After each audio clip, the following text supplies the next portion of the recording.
Hey Rob fans, thanks for following.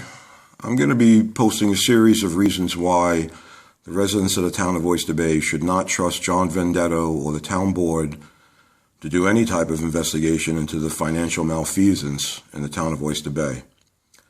I believe the residents deserve an independent forensic audit, and I believe that the person that performs that audit should answer directly to the residents at a town hall meeting.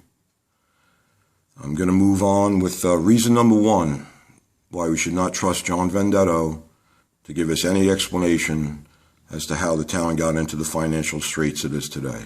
$775 million in debt. I'll explain how almost $2 million of that was spent today. I'm going to move into this memorandum docket and resolution and contract.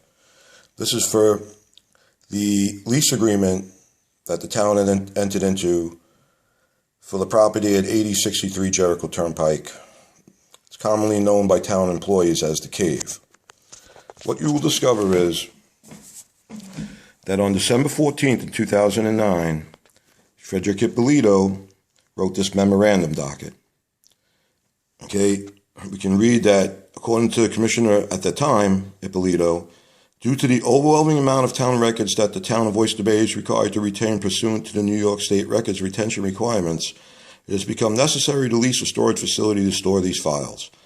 Therefore, it is requested that the town board authorize the supervisors to enter into a lease agreement for a 10,000 square foot space located at 8063 Jericho Turnpike, Woodbury, New York, for a 10-year period commencing January 20th, 2010 to January 19th, 2020, under account number A1620.4460. Payment will be made pursuant to the lease agreement. Frederick Ippolito, at that time, Commissioner, Department of Planning and Development.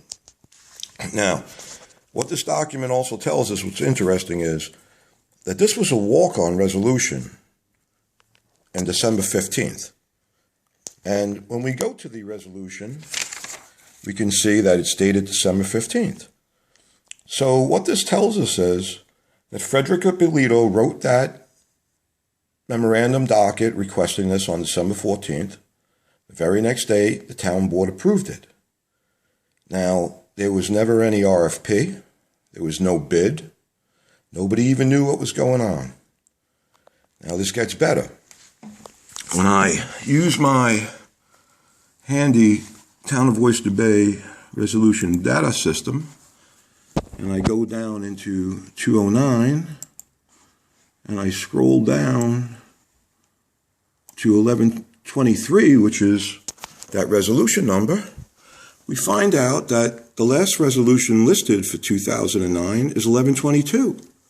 So now we've discovered that Fred Ippolito waited until apparently the last meeting of the year and then did a walk-on resolution that he decided the day before what was going to happen, and the board just approved it.